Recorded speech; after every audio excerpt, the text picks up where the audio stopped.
I'm Hannah. I'm the founder of the Sober Butterfly Collective. I'm also the co-founder of the alcohol-free drinks company, otherwise known as Bold Player. Okay? Okay, thank you. So let's dive into your drinking story, shall we? I started drinking when I was 14. So, yeah, I was a teenager. I was at high school, drinking on tap, having house parties with friends, and then started sneaking into clubs underage with fake ID, and then I went to the university. Alongside this, actually, I started working in hospitality at the age of 14. So I was around alcohol an awful lot. So yeah, so it just that kind of was a part-time job all the way through school, through college, and then into university. And at university, I was on the dance society committee. So I was social secretary and I was also the event manager. And then I became chairwoman in the final year. So I was in charge of one of the biggest societies at university of women. And we did a lot of drinking. That was the kind of thing that everybody bonded over. We all went out on a Wednesday night together. And then the thing for me was really like after university, that didn't stop. So I went traveling. So I went to Australia on a working visa and traveled around the country, but obviously met a lot of people who were also doing the same. And the culture of that is still very much geared around alcohol. Carried on working in hospitality while I was traveling as well. And then my plan was actually to live out there and not come back to the UK. However, circumstances changed. We had a family bereavement and it brought me back to the UK. So I didn't really know what to do. So I just fell back into a hospitality job full time. And within 3 months of being there, the bar manager and the restaurant manager were both let go, shall we say, for reasons related to alcohol. And I just by default became the general manager and was asked to live in the venue as well. I would say that it was this period of time, I was there for 2 years, that my drinking habits changed from like binge drinking, social, what seemed like fun or glamour to much more of a coping mechanism for the stress and just escapism really, like finishing a really long shift and just And were you drinking. worried about your drinking at that period, Hannah? Because you sound Not quite really. self-aware, or but maybe that's with time you've realised you'd moved to coping mechanism. Did you used to worry? Did you used to make rules? Not at that time, I'll be honest, because I was surrounded by it. So everyone else Yeah, was doing the same. So all the staff, normalised. Yeah. it was just so normalised. And to be honest, I think in hospitality, it's worn as a bit of a badge of honour.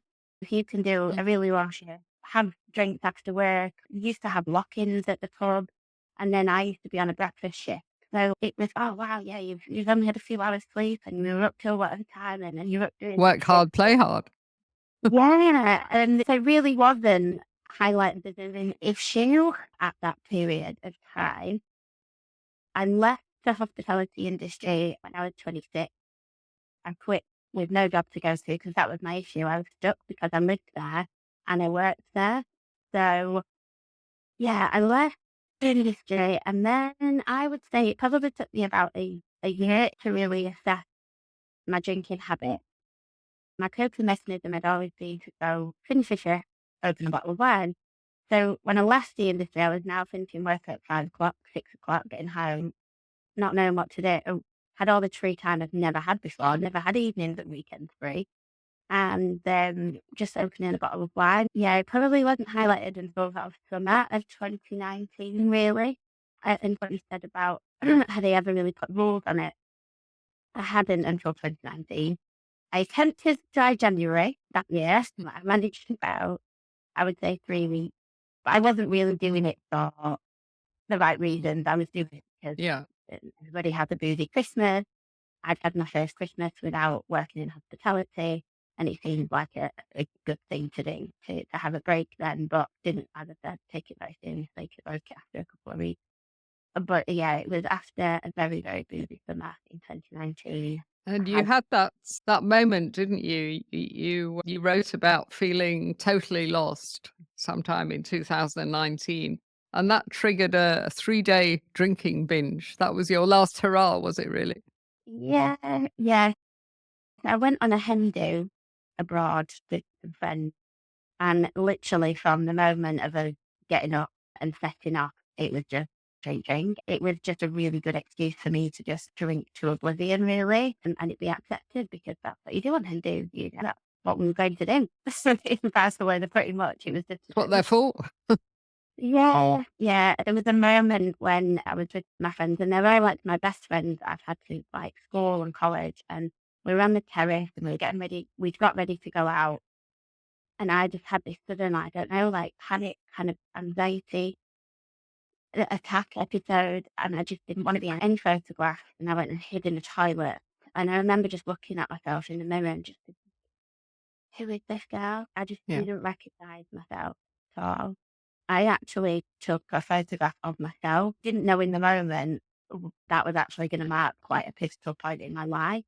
And yeah, that's what kickstarted really my journey into looking into my relationship with alcohol. I had no idea Interesting. that I was then going to go on to completely cut it out. I Yeah. just knew I needed to change my relationship. Yeah. Yeah. That's so interesting, Hannah. At Tribe Sober, we talk about how we have a not this moment. It's almost like we look into that future and we think, not this. That's not what I want. I want something else. We don't know what we want.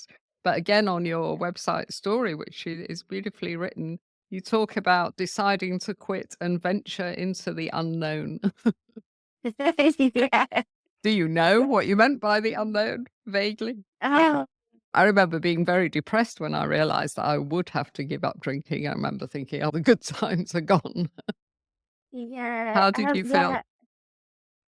I think because I was 27 at the time and I didn't know a single person that didn't drink or anybody that really talked about it. And so it just felt really daunting at the start that I need to change my relationship.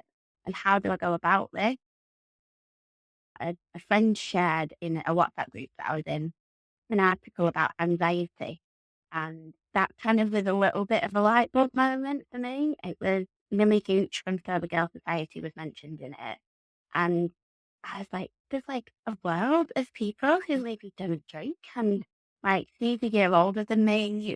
We have a lot of synergy because she has a dance background too. And she's from down south, I'm from north. And that's what it felt like.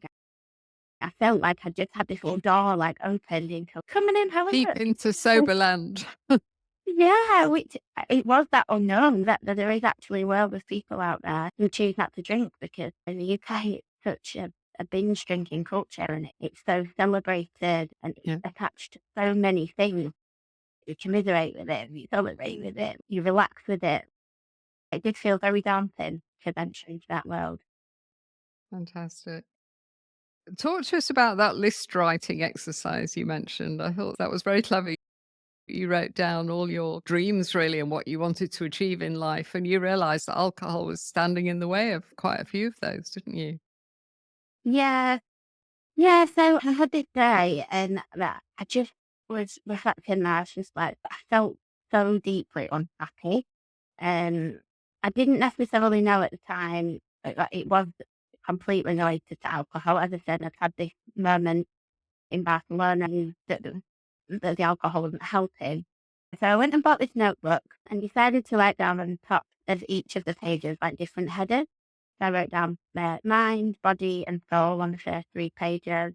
And then I started like writing lists of like things like habits I wanted to change, goals that I wanted to achieve, just things I wanted to try, like hobbies and interests, because I felt like working in hospitality, I'd lost those. I danced up until in my 20s, but then I'd lost that because I worked in hospitality full time and I was unable to keep anything regular because my rota changed so much. So I'd written down like try yoga, I'd written down things that were like big life goals, buy a house or travel to Thailand and things like that. And yeah, I carried on writing different headers on the pages. I wrote career, finances, health, that kind of thing. And yeah, it was on one of those I wrote limit alcohol, sober October in brackets. And having had that moment in Barcelona not long before, I was like, oh, do you know what? Maybe if I did that, maybe it would unlock and help some of these other things. It would give me more time, money, motivation. energy. I know I might not be so anxious to walk into a yoga studio by myself to do a solitary activity. And yeah, that's what I decided to do. And I felt attaching it to Sober October, felt like people would ask me less questions as well, because I'd built this identity around being a party girl, and you can always rely on Hannah to say yes and come out or come round to share a bottle of wine. I felt like if I was really going to give this a go, I needed to have a good excuse, as it were, for people to just lay off me a little bit while I process that and work through it. Yeah. Yeah. I love the way you talk about unlocking other things by giving up Mhm. alcohol. Because even if alcohol doesn't destroy us, it'll prevent us from reaching our potential. And that's what you were clever enough to see. And yeah, we talk about the dynamo effect because you quit drinking, and as you'll remember, it's really tough for a few months and then it gets easier and easier. And you start thinking, what else could I change about my life? Maybe I could eat more healthy. Maybe my exercise routine needs a tweak. And we've had people in our tribe that have left long term relationships, resigned from jobs they've had for years because they know that's not right for them. That's not the right thing. But when you're drinking, you just push all that away, don't you? Because you're just numbing yourself. We get stuck in Groundhog Day, don't we? Our life just doesn't evolve. So it's I madness. think also, Congratulations to you for getting all this at such a tender age. Took me a hell of a lot longer. yeah, I do say in the first year, it was nearly half of my life from drinking at 14 to when I did stop. I'm probably heavier in some ways than others because I wasn't just doing it socially, I was doing it at the work as well from an early age. And you've got to think, Hannah, of your future now. It's going to be so different to how it would have been if you'd carried on that pattern of behavior, because you would have got more and more dependent and the health problems would start racking up. So you were on a dark path there, but you cleverly recognized that and chose another one. I like the Martha Beck quote on your website. I'm going to read it. Any transition serious enough to alter your definition of self will require not just small adjustments in your way of living and thinking, but a full on metamorphosis. So, can you take us through your metamorphosis? How did you quit the booze, first of all, and begin to thrive in sobriety? Yeah. So that list was really helpful for me that I created. It gave me something to focus on in that first month of sober. So I was very nervous about, I'm such a social butterfly, and I have lots of like plans and events. And the one thing that I was like worried about that was my social circle would change. So I just threw myself into everything in that first month. I didn't cancel anything. I still went to all the events. I'd say quite a pivotal moment that I had early on was I went to an Oktoberfest event, which obviously is all geared around the booze. And I went with my best friend and handed a sign as soon as I walked in. And then the only thing that they had that was non-alcoholic was Coca-Cola or lemonade. So I had to have a pint of lemonade, and I remember everybody getting up on the table to dance, and I was just like watching them get up nervous. Despite the fact I used to be a dancer and all people were doing was dancing on the table, it wasn't anything spectacular. And I think in that moment I realised I look like the odd one out if I don't get up and do that. So I got up, and I just remember seeing a sea of people. Nobody was looking at me. Everyone was concentrating in their own little bubble, like to not fall off the table, to not spill a drink, to manage to get down off the benches and go to the bar. And I think that really helped me to realise that confidence wasn't from the liquid. I know we talk about courage and things like that, but if I'm able to do these things without alcohol, and I can really prove that to myself, then that's where the transformation came. So it became a bit of a, I don't know if it was a game, I don't know if I really realised at the time, but I was wanting to tick things off and go to a wedding, go to Yeah. do New Year's, and it was approaching Christmas, and people were saying, "Oh, are you going to have a drink at Christmas? And I was like, no, I don't think so. Why would I? My life is just getting so much better. My sleep had improved. I'd never been a morning person ever. And I was able to get up in the morning with not as much struggle as I used to. People started commenting on like my skin was glowing. I got back into running.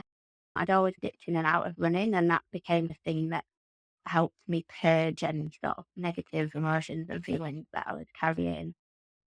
I just started slowly over time, just like seeing all these things that just get better in my life.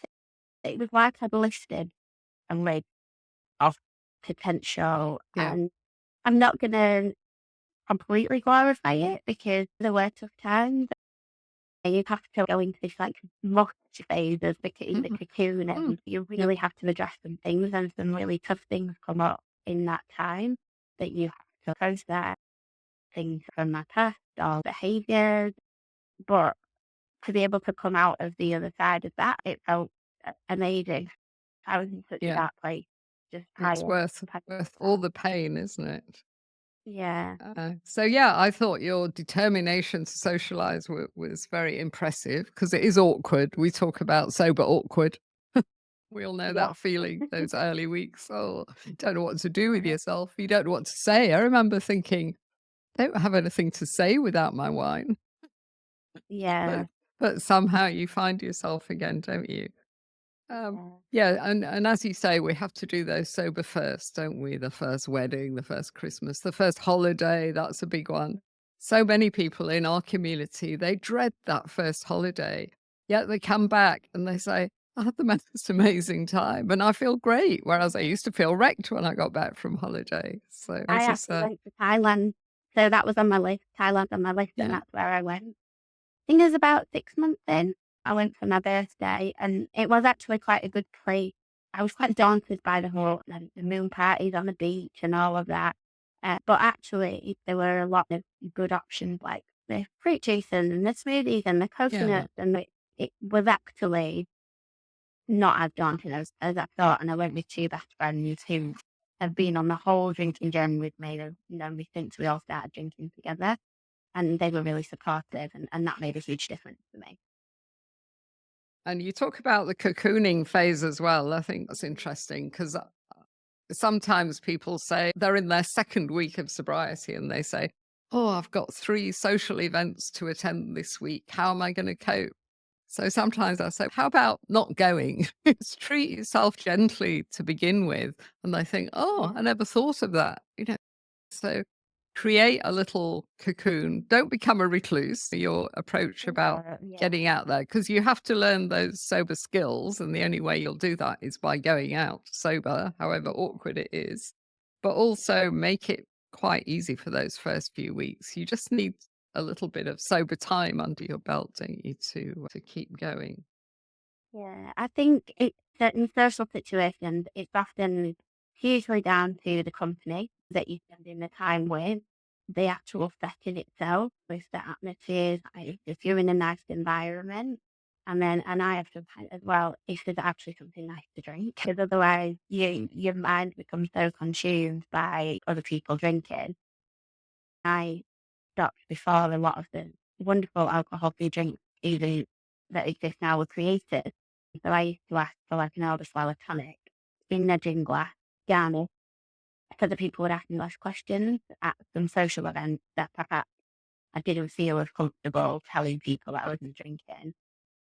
I would give them reasons like, oh, I'm probably going to have to leave by X time. So I had that kind of get out clause Yeah. or Say as warning. much or as little as you feel like it. There's no need to Yeah, share your life story with everybody, is there? yeah, And yeah, yeah, there's so many things. You mentioned it yourself, say, oh, I sleep so much better since I've been taking a break. And also always talk about taking a break, because if you say you've given up forever, you just freak people out and they go in yeah. hard with more questions then.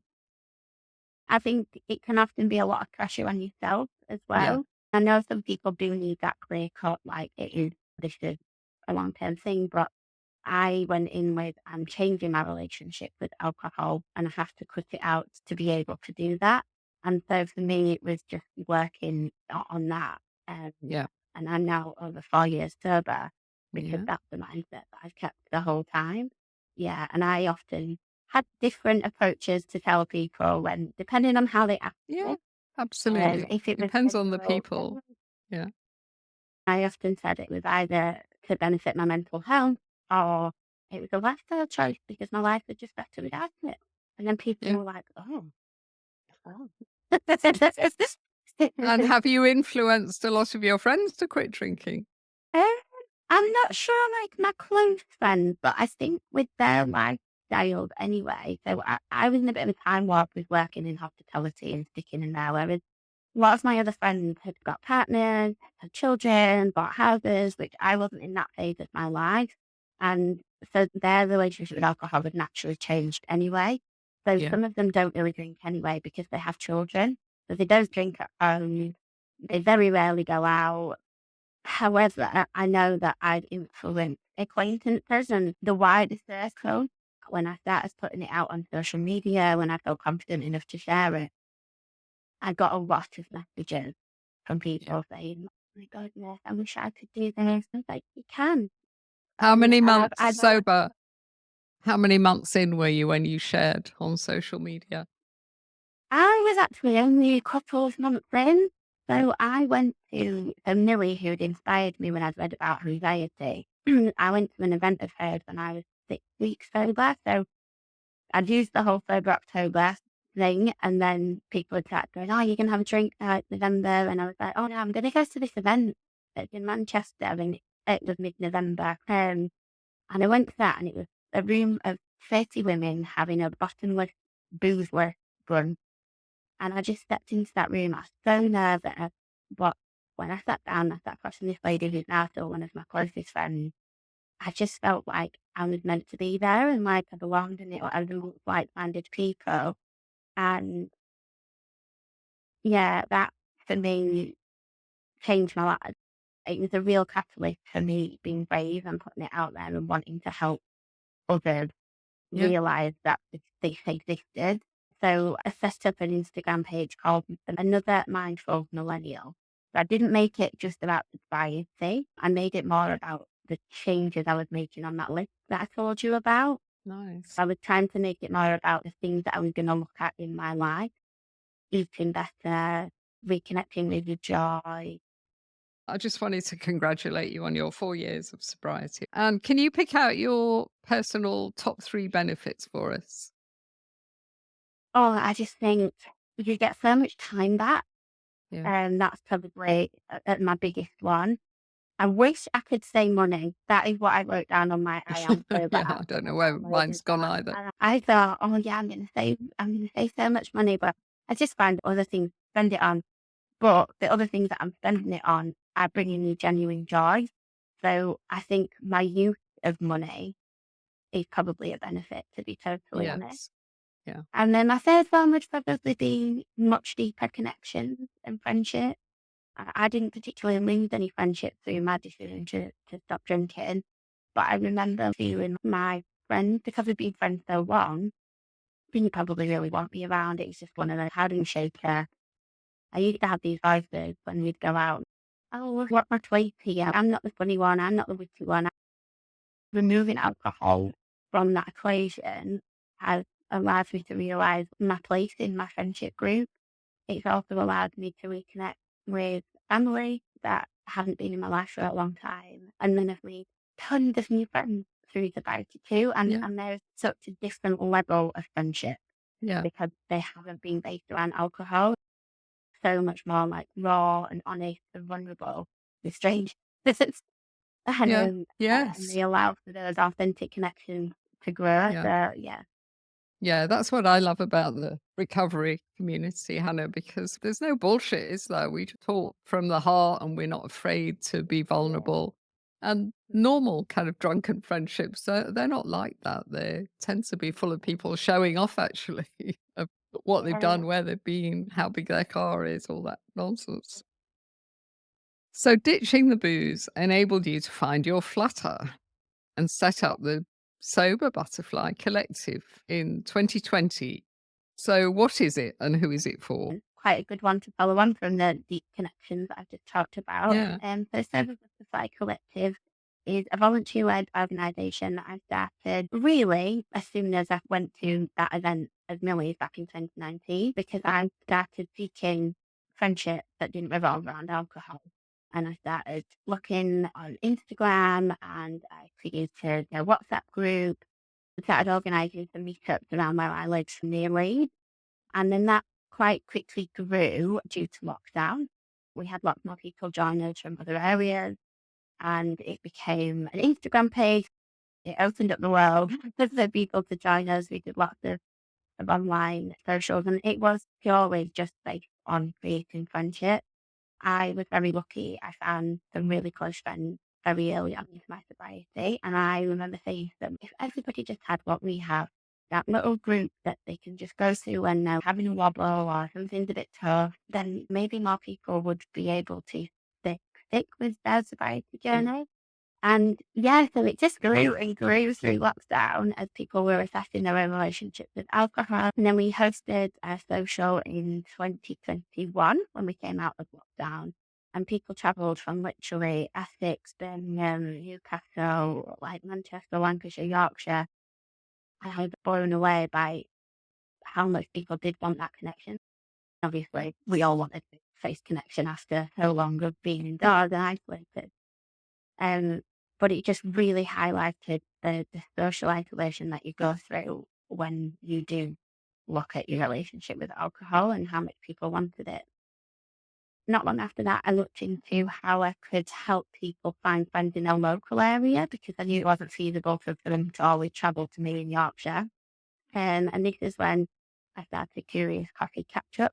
So it's a meetup that we have monthly on the day of the month. We meet on the same day at the same time, but in different locations around the UK. And as I said, it's run by volunteers. So a volunteer called a butterfly buddy will pick the location, and people can go for free. They just have to pay for their own coffee or their own brunch. And that, to be honest, has been a game changer for what Sober Butterfly has now evolved into. I never set out for it to be an organisation as such. I just wanted to help people find friends, but because of those coffee mornings, people then find people in their local areas, Yeah. and then go on to organise other meetups themselves. So I really encourage the community to get involved, to suggest things that they're interested in trying.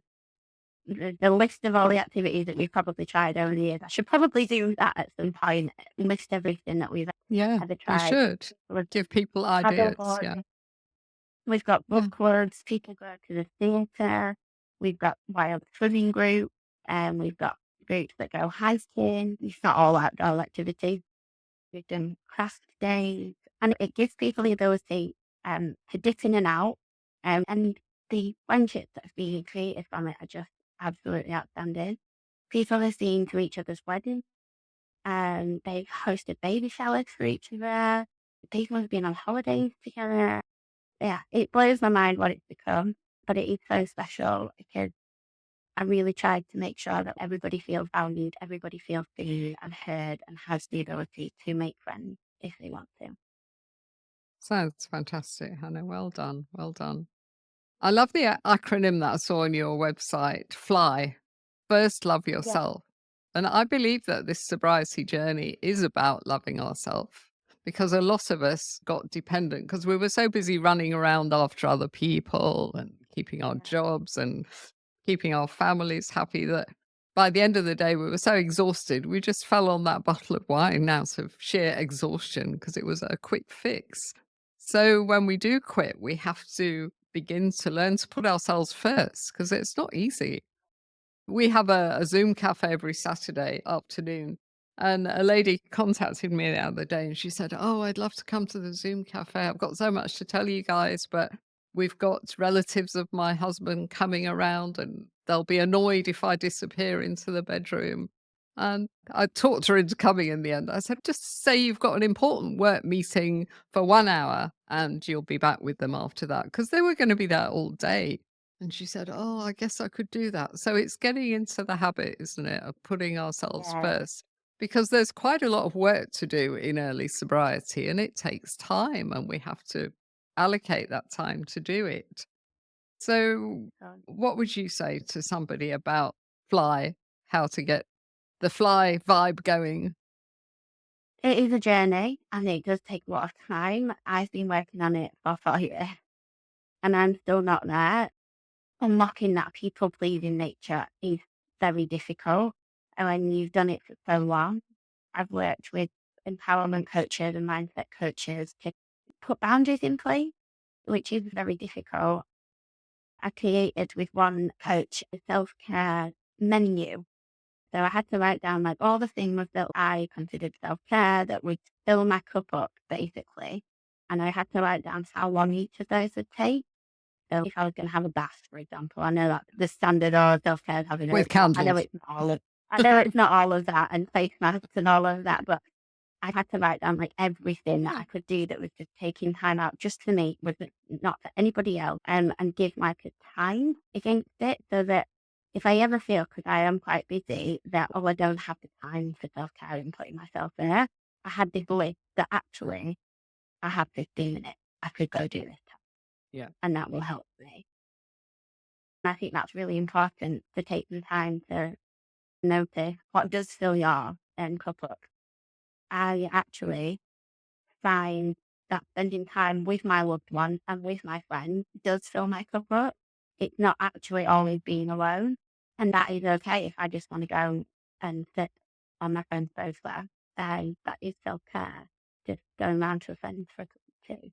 Yeah, we So, stand a much yeah. better chance of getting to know what's really right for us, don't we? Because we're connected with what we need. Yeah. One of the many things that annoys me about the liquor industry is how it's marketed alcohol to us to such an extent that a lot of women would say, my self-care is to have a glass of wine, Yeah. which Yeah. for some of us, that is the opposite of self-care. It's more like self-destruction. Yeah.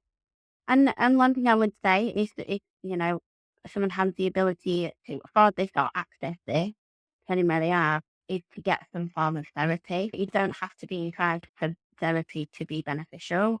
And it took me about a year after I stopped drinking to go, okay, time, I need to go and Yeah. have the therapy. And I chose a mixture of talking therapy and hypnotherapy. And it helped process a lot of things that I'd been carrying. Yeah. I mean, it's so much better for our mental health to do as you did and process stuff rather than just masking it and numbing our feelings with alcohol. Yeah. How can people connect with you, Hannah? Predominantly on Inc, which is Global Butterfly Collective. So that's where we started. And we do have a website as well. So that's www.globalbutterflycollective. I also, as I mentioned at the beginning, I'm a co-founder of an events company as well, which is focused on alcohol-free events. So we are, again, on Instagram as Bold AF Events. So, last question, Hannah. If someone's listening to this and they know that they should stop drinking, they're thinking, oh, hen party. Yeah, I went to one of those just last weekend. Head's still hurting. What am I going to do? Where do they start? Because I think that's the most difficult bit. Accepting that you've got a problem and then reaching out for help. Yeah. I would say just get curious. Just open that door like I did. Just start searching things like sober on Instagram. Find some accounts to follow. Start absorbing other people's stories. Listen to podcasts. If you're listening to this, you're on a great start. Listen to other people's lived experience. You're not always going to relate to everything in somebody's story, but there will be aspects of it that you can pick up and learn from. Read Quitlet. That really helped me in the early days as well. The unexpected joy of being sober is a wonderful I book. love that too. And I love so many just the people really- title because it has been an Yeah. unexpected joy. Yeah, exactly. It's so true. And yeah, just connect. The sober community, wherever you find them, are so welcoming and know what it's like. So when they get a direct message or they get an email or however you contact them, like they will want to help. And if they don't have the capacity to help personally, they'll be able to signpost you to places that can. AA isn't for everybody, and I think because so many people felt that that is the only way to get sober, it puts that barrier and stops people going to look into that. And actually now the growth of the alcohol-free world and seeing it on TV now and Yeah. talked about an article in the newspaper is opening up those conversations.